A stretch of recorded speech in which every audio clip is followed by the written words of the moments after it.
Hello dear students. तो बेटा, आप सबकी रिक्वेस्ट पे मैं स्टार्ट करने जा रहा हूँ एचपी। एचपी के अंदर हम जो है पढ़ने वाले हैं पहले एंशंट हिस्ट्री, जिसके अंदर हम एंशंट हिस्ट्री हिमाचल में ऐसा कुछ बहुत ज़्यादा नहीं है, पर उसमें आर्ट एंड कल्चर बड़ा इंपॉर्टेंट हो जाता है। और जो शुरुआत होती है वो ट्राइब से होती है। हम इसमें एक सीक्वेंस फॉलो करने वाले हैं, प्रॉपर सीक्वेंस वे में ही हम पढ़ेंगे। लाइक मैं एंशंट हिस्ट्री से शुरू करूँगा तो एंशंट ट्राइब में जाऊँगा। एंशंट ट्राइब के बाद मॉडर्न ट्राइब में आऊँगा। मॉडर्न ट्राइब में हम पढ़ेंगे उन ट्राइब्स के कल्चर को साथ साथ में ही। ठीक है, तो आर्ट फॉर्म कल्चर और मेनली कल्चर उसके अंदर आता है। फिर हम दूसरे टॉपिक पे जाएंगे। ठीक है, तो स्टार्ट करते हैं। अब देखो, एंशंट हिस्ट्री जो है उसके अंदर आप जब नॉर्मल हिस्ट्री पढ़ते हो तो आप एक टाइम पढ़ते हो, दैट इज़ आपका प्री हिस्टोरिक टाइम। तो इसी टाइम लाइन पे ही हम इसको डिस्कस करेंगे ताकि एक कनेक्शन बने। पढ़ाई जो है उसको कनेक्ट करके पढ़ना बहुत इंपॉर्टेंट होता है, रादर देन कि आप जो है हैफेसार्ड मैनर में पढ़ रहे हो, कहीं से कुछ उठा के कुछ भी पढ़ते जा रहे हो, तो उससे याद नहीं रहता है बेटा। ठीक है, तो अब अगर हम बात करें हिस्ट्री के अंदर तो तीन तरह के टाइम जो है हमें देखने को मिलते हैं। एक को बोलते हैं हमारा प्री हिस्टोरिक टाइम, एक होता है that is called proto historic time, एक होता है that is called historic time. ये जो प्री हिस्टोरिक टाइम है, ये आपका कौन सा टाइम है? ये वो टाइम होता है बेटा कि जब लोगों को लिखना नहीं आता था और लोगों को जो है मतलब उनके बारे में हमें आज जो इन्फॉर्मेशन मिलता है कोई रिटर्न नहीं मिलता, क्योंकि वो जानते ही नहीं थे लिखने के बारे में। ठीक है, दैट वाज द टाइम, उसको प्री हिस्टोरिक बोलते हैं। उस टाइम के लोगों के बारे में हमें पता चलते हैं, उनके कुछ जो यूज़ किए गए सामान हैं, कोई टूल्स हैं, स्टोन खासकर, तो उससे पता चलता है। प्री हिस्टोरिक के बाद सेकंड जो टाइम हम कंसिडर करते हैं that is proto historic time, और डिवाइड करते हैं हिस्ट्री के टाइम में। तो प्रोटो हिस्टोरिक टाइम वो वाला टाइम था जब जो लोग रहते थे उनको खुद तो नहीं आता था लिखना, लेकिन उनके बारे में लिखा गया है, मतलब उनके बारे में हमें मिलता है रिटन डॉक्यूमेंट्स।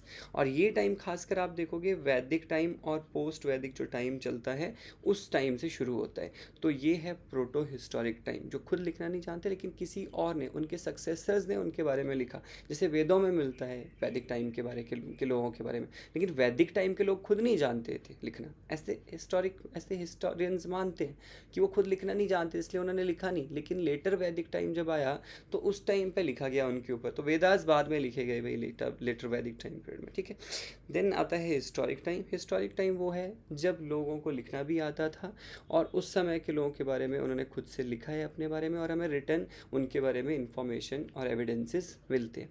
वो होता है लेटर वैदिक टाइम। सिंपल सा सॉरी आपका हिस्टोरिक टाइम। तो सिंपल सा हमने देख लिया कि क्या होता है प्री हिस्टोरिक, प्रोटो हिस्टोरिक और हिस्टोरिक टाइम। ठीक है, तो इसको हिंदी में भी कुछ ऐसा कहते हैं, आद्य ऐतिहासिक काल। ठीक है, फिर आता है आपका लास्ट है दैट इज़ आपका ऐतिहासिक काल। ठीक है, तो पहला प्राग ऐतिहासिक काल। तो ये तीन तरह के टाइम होते हैं। अब प्राग ऐतिहासिक काल जो कि हमारा ये फर्स्ट टाइम था जब हम मेनली स्टोन एज को देखते हैं, तो उसको हम क्या बोलते हैं? दैट वाज आपका मतलब एंशंट हिस्ट्री का मेन पार्ट है, वहाँ से शुरुआत होती है, प्री हिस्टोरिक। तो ये प्री हिस्टोरिक हो गया, प्रोटो हिस्टोरिक हो गया, हिस्टोरिक हो गया। मैंने आपको बता दिया प्राग ऐतिहासिक काल, आद्य ऐतिहासिक काल और ऐतिहासिक काल। ये तीन तरह से हम इसको डिवाइड करते हैं। अगर हम बात करें प्री हिस्टोरिक टाइम की, तो ये टाइम पीरियड के अंदर हम देखते हैं स्टोन एज भी आएगा, ब्रॉन्ज एज भी आता है और आयरन एज भी आता है। जिसके अंदर जो स्टोन एज है बेटा उसका टाइम सबसे ज़्यादा रहता है। स्टोन एज का टाइम अगर आप देखोगे तो 5 लाख से लेकर 1000 बीसी तक का टाइम इंडिया में देखा जाता है स्टोन एज का। ठीक है, स्टोन एज को फर्दर क्लासिफाई किया जाता है हिस्टोरियन के द्वारा। सबसे पहले ये तीन टाइम को क्लासिफाई कैसे किया गया, मैं थोड़ा हिस्ट्री का बैकग्राउंड दे रहा हूँ। इनको क्लासिफाई किया गया ऑन द बेसिस ऑफ, नाम से पता चल रहा होगा कि किस तरह के वहाँ पे जो है यूज़ किए जा रहे हैं मेटल्स, और मेटल नहीं है तो क्या यूज़ किया जा रहा है। तो अगर स्टोन को प्राइमरी तौर पे यूज़ किया जा रहा था तो स्टोन एज था। अगर उस स्टोन की जगह लेना शुरू कर दिया था किसी मेटल ने तो वो ब्रॉन्ज एज है। अगर ब्रॉन्ज यूज़ कर रहे हैं हम, है ना, कॉपर और ब्रॉन्ज यहाँ पे यूज़ किया जा रहा है, तो ब्रॉन्ज एज है ये। देन उसके बाद आता है मेटल एक आयरन, जो कि वैदिक टाइम में यूज़ होता है ना, लेटर वैदिक, खासकर लेटर वैदिक टाइम में यूज़ होता है। तो ये आयरन एज आ जाता है। इस तरह से ऑन दी बेसिस ऑफ कौन से जो है यहाँ पे टूल किस चीज़ के बन रखे हैं उसके बेसिस पर टाइम डिवाइड होता है। स्टोन एज का टाइम मैंने आपको बता दिया, ये 5 लाख से लेकर 1000 BC तक का टाइम इंडिया में माना जाता है। हाल ही में काफ़ी सारे रिसर्च हुए जो कि 5 लाख से पहले के भी एविडेंसेस आते हैं, लेकिन आपको ये याद रखना है जो मैंने इसमें बताया आपको। अब ये स्टोन एज जो है इसको फर्दर क्लासीफाई किया गया 3 तरह से, जिसको बोलते हैं पैलियोलिथिक, मीजोलिथिक और नियोलिथिक। पैलियोलिथिक टाइम पूर्व पाषाण काल, मध्य पाषाण काल, नव पाषाण काल, इस तरह से इसको डिवाइड करते हैं। ये किस बेसिस पे डिवाइड किया जाता है, हिस्ट्री में हम पढ़ते हैं कौन इनको डिवाइड करता है, किसने टर्म दिया, बहुत कुछ पढ़ते हैं, यहाँ नहीं पढ़ने वाले हम वो सब चीज़ें, यहाँ जस्ट मैं आपको एक ओवरव्यू दे रहा हूँ। पैलियो, मीजो और नियो डिवाइड होता है on the basis of advancement in stone tools. Stone tool में किस तरह से एडवांसमेंट हो रही थी, कौन से चीज़ों में बदलाव आ रहा था, तो उसके आधार पर ये नाम बदल जाते हैं। ठीक है, तो ये भी अलग अलग टाइम तक चलते हैं बेटा, 5 लाख से 10,000 तक चलेगा, 10,000 से 4,000 6,000 के बीच तक चलता है मध्य। देन लास्ट जो नव पाषाण युग वो 6,000, कहीं 6,000 कहीं 4,000, ये आपका BC से शुरू होता है और 1,000 तक जाता है। इस तरह से इन तीनों के भी टाइम हैं, ठीक है, अलग अलग। तो अब हम आते हैं किसके अंदर, दैट इज़ ये सब पैलियोलिथिक क्या है। पैलियोलिथिक जो टाइम हमने पढ़ा था ना अभी ऊपर, 3 तरह से डिवाइड हुआ, पैलियो, मीजो, नियो। ये पैलियो फिर फर्दर डिवाइड होता है 3 तरह से हिस्ट्री में। पैलियोलिथिक में भी आप देखोगे कि लोअर, मिडल, अपर पैलियोलिथिक करके कुछ कॉन्सेप्ट आते हैं, ये हिस्ट्री का पार्ट है, वहाँ हम देखेंगे। लेकिन अब हम हिमाचल के बारे में देख रहे हैं कि हिमाचल के लिए क्यों मैं आपको ये बता रहा हूँ, तो वो इसलिए कि जो प्री हिस्टोरिक टाइम हम देख रहे हैं बेटा हिमाचल में, और हिमाचल में लोग इस टाइम पर रहते थे या नहीं रहते थे, इसके बारे में कुछ बताते हैं आर्कियोलॉजिस्ट। सबसे पहले आपको याद रखना है, अब देखो आपको बनाने हैं नोट्स शॉर्ट में। नोट्स बनाने का एक तरीका होता है, आप ऐसे नहीं बनाओगे नोट जैसे मैंने लिखा है या कोई भी कहीं आप पढ़ते हो किताब वैसे एज इट इज़ नोट्स नहीं, आपको शॉर्ट नोट्स बनाने। आप सीधा जो है ऐसे करके टेबल बना दो, ठीक है, आप लिख लो आर्कियोलॉजिस्ट का नाम लिख लो, उसके बारे में इंपॉर्टेंट डेवलपमेंट अभी जो स्टार्टिंग वाला है, और टाइम लिख लो कब का है। बाद में एक अलग टेबल बनेगा, इसके बारे में बताऊंगा। तो यहाँ पे आप देखो क्या बोल रहा है, राधा जो आपका क्या है, कुमुद मुखर्जी हैं, इन्होंने बताया कि जो प्रिमिटिव मैन है, प्रिमिटिव मतलब आदि मानव जो थे, वो हिमालयाज़ में एमर्ज हुए ड्यूरिंग आइस एज टाइम। पहला फैक्ट सीधा सीधा याद कि हिमालयाज़ में कब एमर्ज हुए आपके आदि मानव, प्रिमिटिव मैन, तो कब हुए, ड्यूरिंग आपका ice age. Ice age, last ice age कब था, 2.5 मिलियन ईयर एगो से 11,000 BC, मतलब जो साल पहले तक, तो 11,000 साल पहले मान लो, नॉट BC भी छोड़ दो, तो 2.5 मिलियन ईयर पहले से 11,000 साल पहले तक का जो टाइम चल था वो लास्ट आइस एज का था। That was quaternary ice age बोलते हैं उसको, ज्योग्राफी में हम उसको इस तरह से देखते हैं, ठीक है। तो वो लास्ट आइस एज का जो टाइम ख़त्म होता जा रहा था, उस समय भी बोलते हिमालयाज़ में लोग रहते थे, ऐसा बोलते हैं राधा कुमुद मुखर्जी, याद रखना। नंबर सेकंड, एक और आर्कियोलॉजिस्ट है जिनका नाम है आपका जोसेफ बैरल। तो जोसेफ बैरल जो है ये बताते हैं कि इंसान और हिमालयाज़ एक साथ एग्जिस्टेंस में आए थे लगभग 1 मिलियन साल पहले। तो मतलब इंसान और हिमालय दोनों साथ में ही एग्जिस्टेंस में आए। ये किसने कहा है, ये कहा है जोसेफ बैरल ने। ये सिंपल इतना सा याद रखना।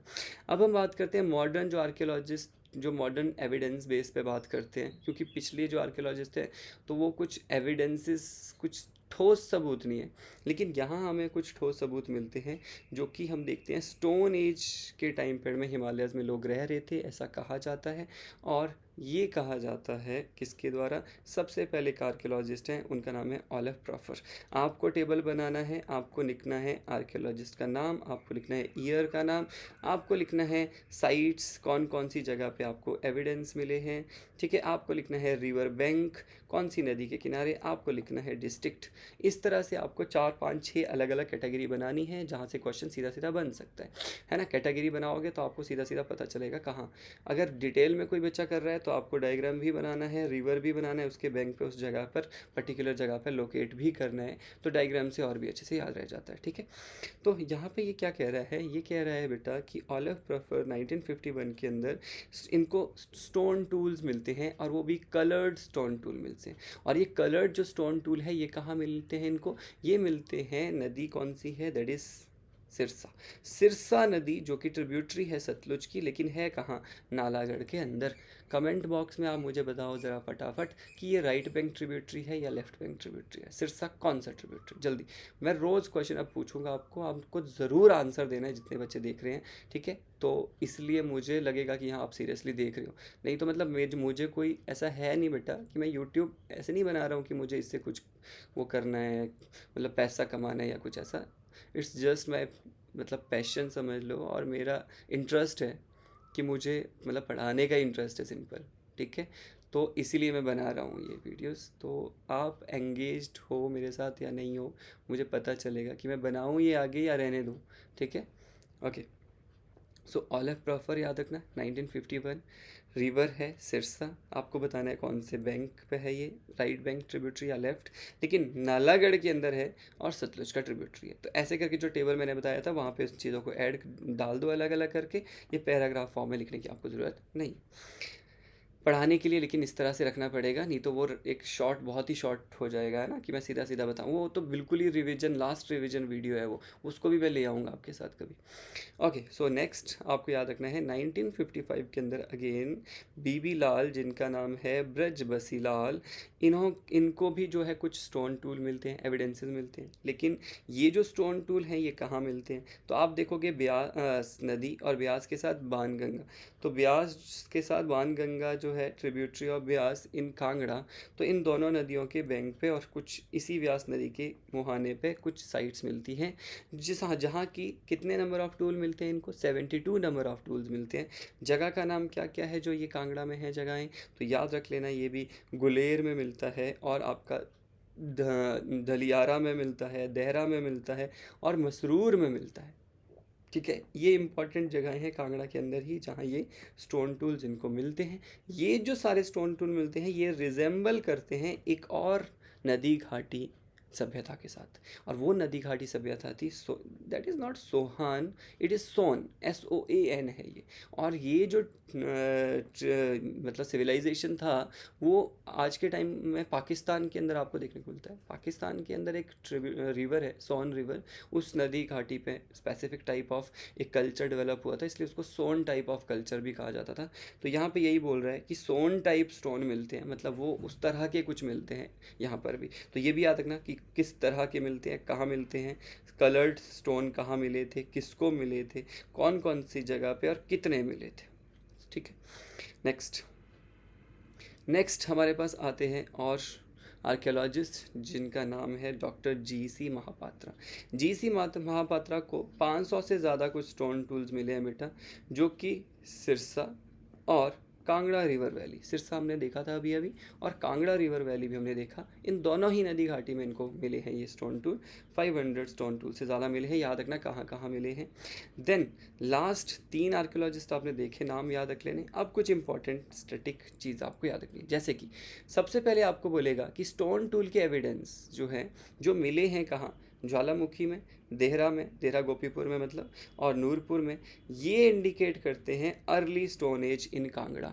तो कांगड़ा के अंदर अगर आपको स्पेसिफिक पूछेगा कि कौन से स्टोन जो हैं आपके जो मतलब कहाँ से मिले हुए जो स्टोन्स हैं वो इंडिकेट करते हैं अर्ली स्टोन एज, ठीक है। तो मतलब ये जो पैलियोलिथिक में भी जो अर्ली पैलियोलिथिक वाला जो टाइम चल रहा है उसको इंडिकेट करता है कौन सी जगह से मिले हुए टूल्स। तो वो टूल्स कांगड़ा के अंदर सिर्फ पूछ रहा है ये, ठीक है। तो वो हो गए ये 3 जगह, तो याद रख लेना, इस तरह से इसको याद रखना। और एक और फैक्ट है, वो है रिगार्डिंग किसके, यहाँ पे ये बोलता है कि एक जगह एक ऐसी नदी है जिसके मुहाने पर तीनों समय के स्टोन टूल मिलते हैं। ये तीनों समय कौन से, इसीलिए मैंने दिखाया था स्टार्टिंग में वो 3 टाइम, कौन सा, पैलियो, मीजो, नियो। तो पैलियोलिथिक, मीजोलिथिक, नियोलिथिक, तीनों टाइम के आपको जो है क्या देखने को मिलते हैं, स्टोन टूल्स देखने को मिलते हैं। कहाँ पे, ब्यास रिवर बैंक के ऊपर। तो ये ब्यास रिवर बैंक पे ही हिमाचल में तीनों टाइम के मिलते हैं आपको देखने को टूल्स, ठीक है।